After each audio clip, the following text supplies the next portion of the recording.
వర్షాలే లేవండి. మనుషులంతా కరువు వచ్చి చచ్చిపోయారండి. ఆవులు కూడా చచ్చిపోయాయి.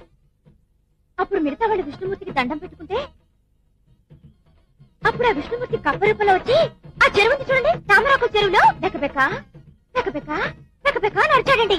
అప్పుడు బోరున వర్షం కురిసిందండి. అప్పటి నుంచి ఇప్పటిదాకా అసలు కరువే లేదండి. ఆ కప్పే ఈ కప్ప, ఇదే కప్పల తీర్థం.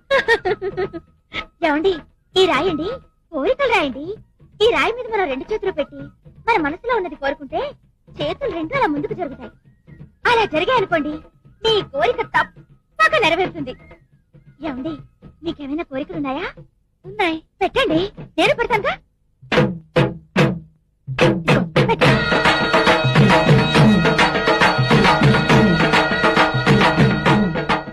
నా పక్క నుండి నన్ను ఎప్పుడు నవ్వించే మనిషి